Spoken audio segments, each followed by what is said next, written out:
The sun blazed over the city streets as Officer Daniel Carter pulled his patrol car into a gas station. He was in a sour mood. His promotion had been delayed. His boss was riding him about protocols, and to top it off, he was having a terrible morning. As he stepped out, he noticed a sleek black Mercedes-Benz parked near the gas pumps. A tall, elegant black woman, dressed in a sophisticated blue business suit, was refueling her car. Her poise and confidence were hard to ignore. Daniel instinctively narrowed his eyes. He had been in the force long enough to know when someone didn't belong in certain neighborhoods. He strode toward her, adjusting his belt, his badge gleaming in the sunlight. "Ma'am," he said in a sharp tone, standing just a little too close. "This isn't your car, is it?" The woman turned slowly, her deep brown eyes locking onto his with a mixture of disbelief and irritation. She was clearly used to this kind of treatment, and yet she kept her composure. "And why exactly do you think that?" she asked, arching a brow. Daniel folded his arms, sizing her up. "This car looks a little too expensive for." He stopped himself, but the insinuation hung thick in the air. "For someone like me," she finished for him, her voice calm but firm. Daniel scoffed, taking out his notepad. "License and registration, now." She sighed, reaching into her purse, moving slowly to avoid giving him an excuse to escalate the situation. As she handed him the documents, he barely glanced at them before motioning toward her car. "Step away from the vehicle," he ordered. "I need to run this through the system." She exhaled sharply but obeyed, stepping back with her arms crossed. A few onlookers started to gather, sensing the tension. A young black teenager nearby pulled out his phone and began recording. Daniel noticed but ignored it. He had dealt with these cop-watchers before. He wasn't worried. "This is ridiculous," the woman muttered under her breath, shaking her head. Daniel took his time, running her plates and ID, expecting to find something, anything to justify his suspicion. But to his growing frustration, her records were spotless. No tickets, no priors, the car was registered in her name. Still, he wasn't ready to back down. "Where are you headed?" he asked, folding his arms. "My destination is none of your business," she shot back. Daniel's jaw clenched. He didn't like her tone. He was about to demand she lower her voice when his radio crackled. "Officer Carter, report back to the station. The new chief is in. Wants a word with everyone." Daniel sighed, closing his notepad. "You're free to go," he muttered, handing her documents back with thinly veiled reluctance. She took them but didn't move immediately. Instead, she looked him dead in the eyes and gave him a knowing smirk. "Good luck with your new boss, Officer Carter," she said. Then, without another word, she slid into her car and drove away, leaving him standing there, a strange unease creeping up his spine. What did she mean by that? He shook it off and got back into his patrol car, heading toward the station. Little did he know, his world was about to be turned upside down. As Officer Daniel Carter pulled into the station parking lot, he still couldn't shake the unease from his earlier encounter. That black woman's knowing smirk, the way she had spoken with such confidence, it irritated him. Who did she think she was? Shrugging off his thoughts, he stepped into the precinct. The atmosphere was buzzing with anticipation. A new chief of police was taking over today, and rumors were already flying about how he was different from their last boss. Tougher, smarter, and completely intolerant of misconduct. Daniel made his way to the briefing room, where most of his colleagues were already seated. Lieutenant Harris stood at the front, arms crossed, waiting for the room to settle. "All right, listen up," Harris announced. "As you all know, we have a new chief, and he's making some big changes. He's going to be a lot more hands-on than the last guy, so don't expect to slack off." And he smirked. "His wife is pretty influential, so don't piss her off either." A few officers chuckled, but Daniel barely paid attention. He was still fuming over his morning. Just then the door opened, and in walked a tall, imposing black man in his late 40s. His presence demanded respect. His sharp, tailored suit and no-nonsense expression told everyone that this was a man who meant business. "Good morning," the man said in a deep, authoritative voice. "I'm Chief Jonathan Reynolds. Some of you already know my reputation. I believe in justice, fairness, and professionalism. If you think you can abuse your badge, harass citizens, or use excessive force, you won't last under my leadership." The room fell into an uneasy silence. Daniel shifted uncomfortably. Jonathan continued, his gaze sweeping across the officers. "I won't tolerate any form of racial profiling, discrimination, or misconduct. If I catch you abusing your power, you're done. No warnings." Daniel felt a cold sweat forming at the back of his neck. Then, as if things couldn't get worse, the door opened again, and in she walked. The woman from the gas station. Daniel's breath caught in his throat as she strolled in gracefully, her heels clicking against the floor. Her confidence was unshakable, her presence commanding. Jonathan smiled warmly. "Officers, this is my wife, Dr. Olivia Reynolds." A few people clapped politely. Daniel froze. She locked eyes with him and smirked. Oh no. The room started spinning around him.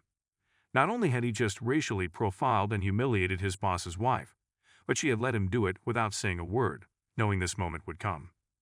Jonathan continued speaking, unaware of Daniel's growing panic. Dr. Reynolds is a renowned civil rights lawyer, and she's working closely with this department to ensure we uphold the highest ethical standards. Daniel could barely breathe. His heart pounded in his chest. Olivia finally spoke, her voice calm, yet sharp. "I look forward to working with all of you," she said, her eyes still locked on Daniel. "Especially those who need a little re-education on proper policing." A few officers chuckled. Daniel felt like the ground had vanished beneath him. This was bad. Very, very bad. Daniel sat frozen in his chair, his palms sweating. His new boss's wife wasn't just any woman. She was the same black woman he had humiliated at the gas station. And she knew exactly who he was. His stomach twisted into knots as Chief Jonathan Reynolds continued addressing the department.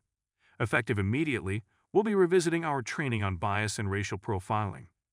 There will be mandatory workshops, and Dr. Olivia Reynolds will personally oversee some of them." Daniel swallowed hard. This couldn't be happening. As the meeting wrapped up, Olivia casually approached him, standing tall, arms crossed. That knowing smirk was still on her lips. "Officer Carter," she said smoothly. "What a pleasant surprise." Daniel forced a stiff smile, hoping, praying, she wouldn't say anything in front of everyone. "Mrs. Reynolds," he greeted her, his voice strained. She leaned in just slightly. "Oh, no need for formalities," she whispered. "You could just call me ma'am, like you did earlier, when you were questioning whether I owned my own car." Daniel's throat went dry. She let the moment linger, letting him sweat before stepping back. "I'm looking forward to working together," she said, her voice mockingly polite. Then, with one last victorious glance, she walked away, leaving Daniel standing there like a dead man walking. His career was in danger, and he knew it. The next morning, Daniel walked into the training room, dreading what was coming. Olivia was already there, dressed in a sleek black dress, sitting at the conference table with a stack of files in front of her. She barely looked up as he entered. "Take a seat, Officer Carter." He obeyed, his jaw clenched. She slid a folder toward him. "Do you know what this is?" Daniel hesitated before opening it. His heart sank. Inside were reports, complaints, and body cam footage, all tied to him. "Excessive stops on black drivers," Olivia said coolly. "Multiple complaints from minorities about unfair treatment. And of course, your little stunt at the gas station yesterday." Daniel's fist tightened. "I was just doing my job." She laughed softly. "Really? Because from where I was standing, it looked like you were abusing your authority to harass someone you assumed didn't belong in a nice car." Daniel had no words. He was trapped. Olivia folded her hands. "So tell me, Officer Carter, why do you think you stopped me yesterday?" He shifted in his seat. "I thought—" He stopped himself. He knew what he had thought, but saying it out loud would only make things worse. Olivia leaned in. "I'll tell you why. Because you have a bias. Whether you admit it or not, you saw a black woman in a luxury car and assumed something was off. And that assumption, that's exactly what's wrong with policing today." Daniel swallowed hard. "Are you going to tell your husband?" Olivia smirked. "Oh, he already knows." Daniel's blood ran cold. She closed the file. "Now the question is, what do we do about it?" Daniel felt his chest tighten as Olivia's words sank in. "Oh, he already knows." His career was hanging by a thread, and she was holding the scissors. He forced himself to stay composed, but Olivia could see the panic in his eyes. She leaned back in her chair, crossing her legs as she studied him like a predator sizing up its prey. Daniel sat through the rest of the training, barely listening, his jaw clenched so tightly it hurt.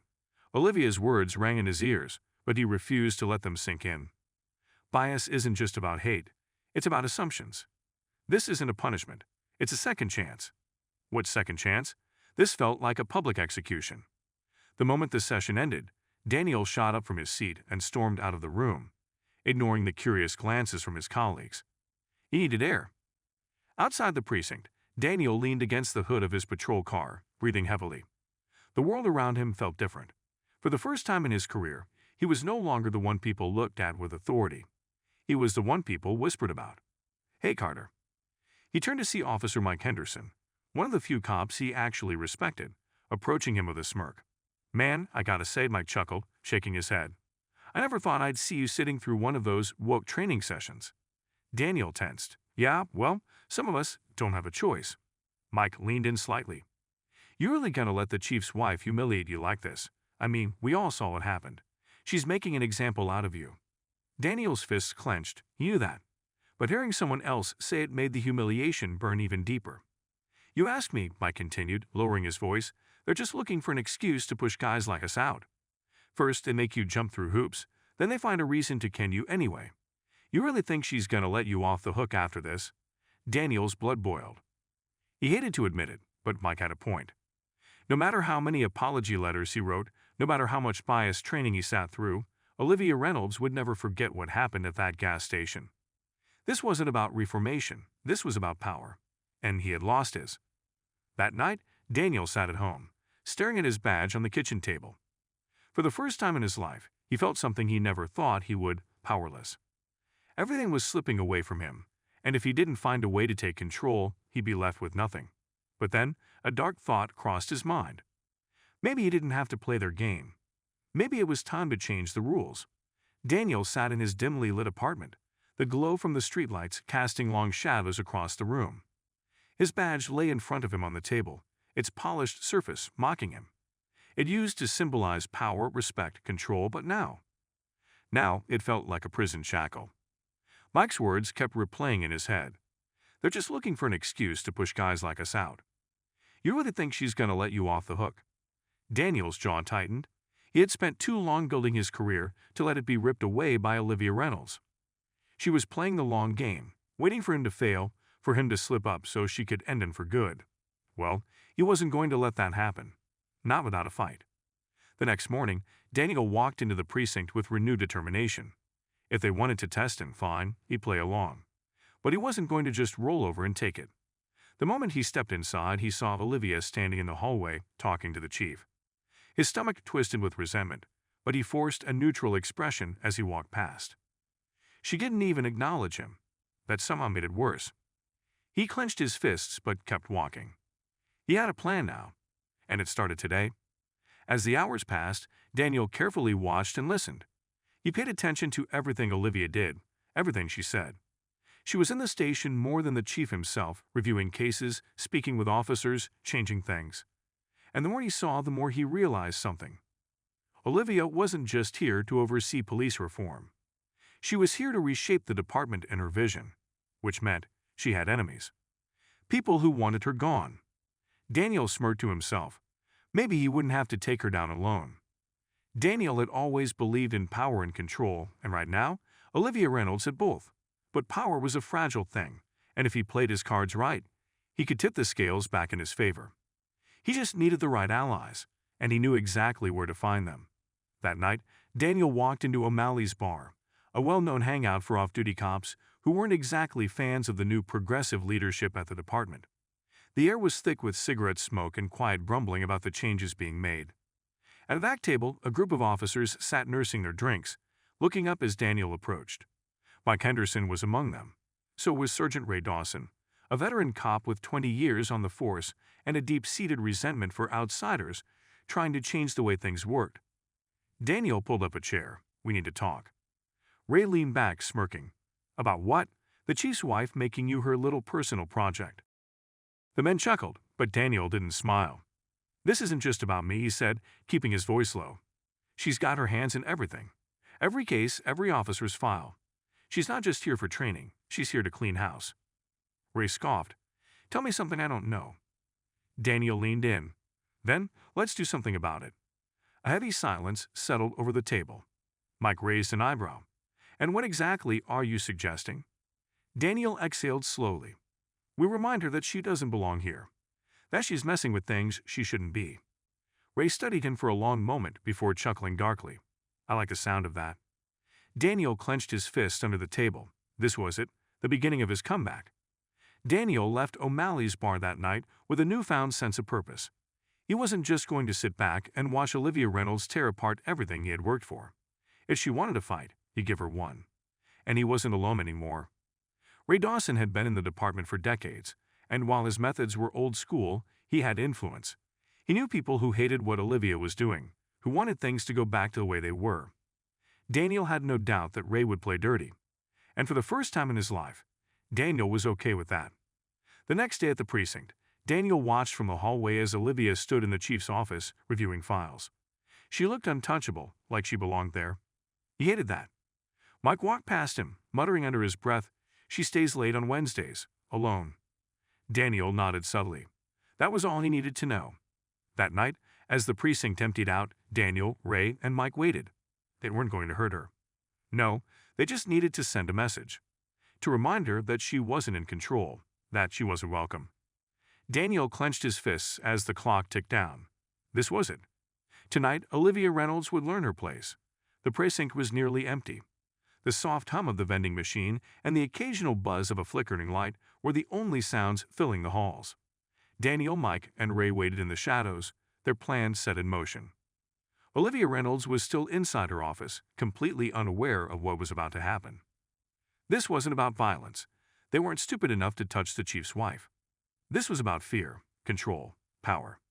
Daniel's heart pounded as he signaled to Mike, who pulled a keycard from his pocket. A stolen copy. The door clicked open, and they slipped inside. Olivia sat at her desk, reviewing paperwork, completely focused.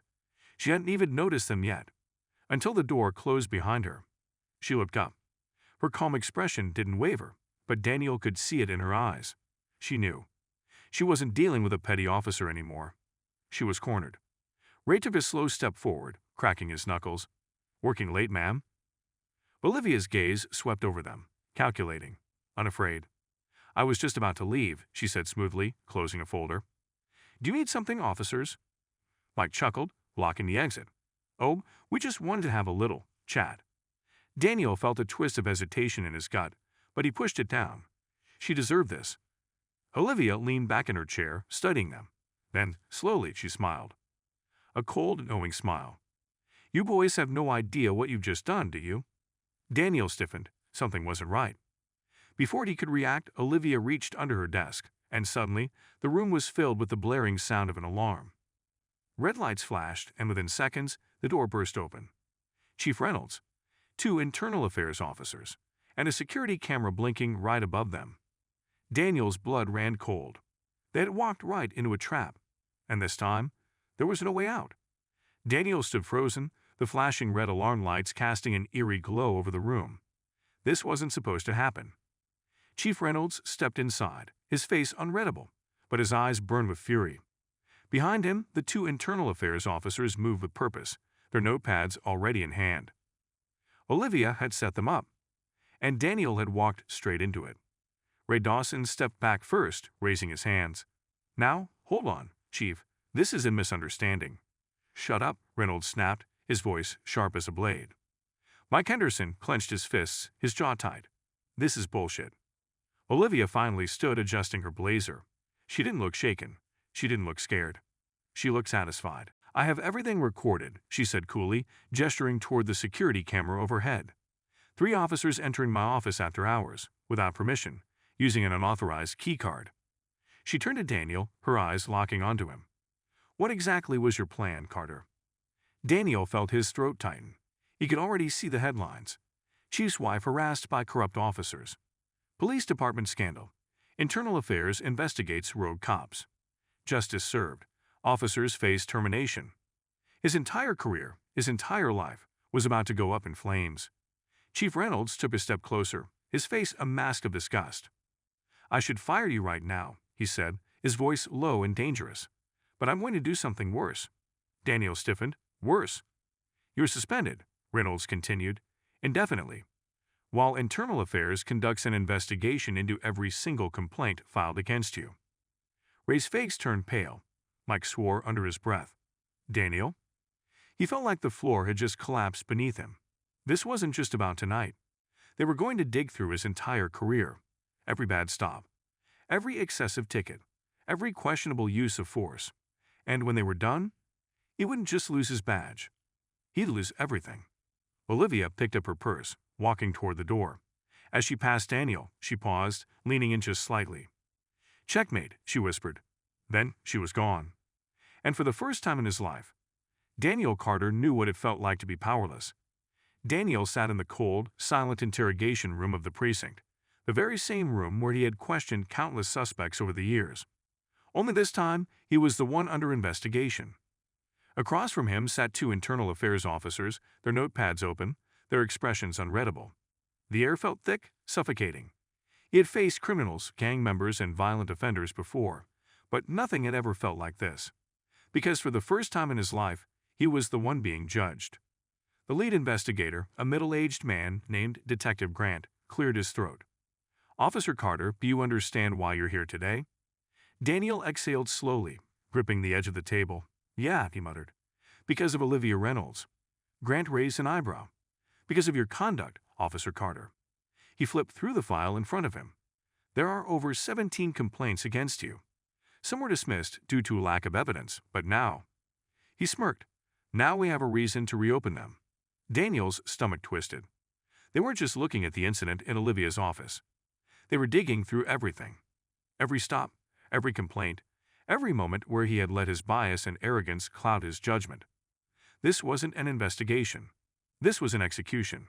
Meanwhile, Olivia Reynolds sat in her husband's office, watching the live security feed of Daniel's interrogation. She leaned back in her chair, a satisfied smirk on her lips. Justice was finally being served. Daniel sat rigidly in the interrogation room, his mind racing. He had spent years dismissing complaints, knowing that the system would always protect him. But now the same system was turning against him. Detective Grant tapped his pen against the file. "Let's start with something simple, Carter. Why did you really stop Dr. Reynolds at that gas station?" Daniel's jaw clenched. "I thought the car looked suspicious." Grant smirked. "Suspicious how? Because it was a Mercedes-Benz? Because a black woman was driving it?" Daniel didn't answer. Grant leaned forward. "See, that's the problem, Carter. You never thought you'd have to explain yourself. But now?" He gestured to the stack of complaints. "You're finally being held accountable." Daniel felt his chest tighten. He had seen other officers get caught in this web before. The good cops would distance themselves, pretending they had never supported him. The department would hang him out to dry, pretending they had never known about his tactics. And Olivia Reynolds? She had made sure there was no escape. Grant flipped a page in the file.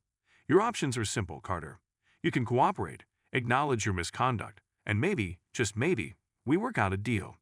Daniel's eyes narrowed. "And if I don't?" Grant closed the file. "Then we take this to the media." Daniel felt the room spin. If this went public, he wouldn't just lose his badge. He'd lose everything. Meanwhile, Olivia Reynolds sat at her desk, sipping her coffee as she watched the live feed of Daniel's interrogation. He was trapped, and there was nothing he could do about it.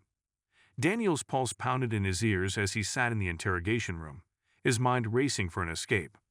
But there wasn't one. Grant's calm stare never wavered. "So, what's it gonna be, Carter? You take responsibility, and maybe keep some dignity. Or do we let the media tear you apart?" Daniel exhaled sharply, clenching his fists under the table. "You think throwing me under the bus will fix this department?" Grant smirked. "No, but it's a good start." The door suddenly opened, and Daniel's stomach dropped as Chief Reynolds walked in, his expression unreadable. The chief didn't sit, didn't acknowledge Daniel at all. He just placed a folder on the table. Daniel's name was on it. With a slow, deliberate movement, Reynolds flipped it open. Inside were statements, signed confessions, reports. From other officers. From men Daniel had worked with, trusted, even protected. Mike, Ray, even some of the higher-ups. They had all turned on him. Daniel's blood ran cold. Chief Reynolds finally spoke, his voice calm but lethal. "They gave us everything we needed. Every racial profiling case. Every stop you made based on instinct. Every time you overstepped the law." Daniel felt like he was suffocating. They sold me out?" Reynolds folded his arms. "They protected themselves." His eyes hardened. "Something you never learned how to do." Grant leaned forward. "So, Carter, now that you see how this works, are you ready to talk?" Daniel felt the walls closing in. Everything he had built, gone. The department didn't protect him. The badge didn't mean anything. And Olivia Reynolds? She had played him perfectly. Checkmate. Daniel sat in the interrogation room, his mind spinning. The people he had trusted had turned on him. His career was over. And Olivia Reynolds had played the game better than he ever could. He could fight it. But what was the point? Even if he walked out of this room, he'd be blacklisted. No other department would touch him. His name was already tainted. And Olivia? She had destroyed him without lifting a finger. Detective Grant sighed, closing the folder. You have one last chance, Carter. Sign the confession. Admit everything. Walk away quietly. It's the only way you keep a shred of dignity. Daniel let out a bitter laugh. Dignity? He shook his head. I lost at the moment I pulled over your wife. For the first time, Chief Reynolds smiled. Not out of kindness. Out of satisfaction. Daniel felt the last of his fight drain away. He picked up the pen. His hands trembled as he signed his own downfall. It was over. 2 weeks later, Daniel Carter sat in a cheap apartment, staring at the news broadcast. Former police officer Daniel Carter resigns amid multiple misconduct allegations. Chief Jonathan Reynolds announces department-wide reform. Civil rights attorney Olivia Reynolds praised for exposing corruption within the force. He gritted his teeth, turning off the TV. He had nothing left. No badge, no respect, no power. A knock at the door made him tense. When he opened it, he froze. Olivia Reynolds stood there, flawless as ever, victorious, staring at the man she had utterly ruined. For a long moment, Mather spoke. Then, she tilted her head. Now you know what it feels like, Carter. Daniel's jaw tightened, but he said nothing, because she was right. Without another word, Olivia turned and walked away, leaving Daniel in the wreckage of his own making. And for the first time in his life, he understood true power, the kind he would never have again.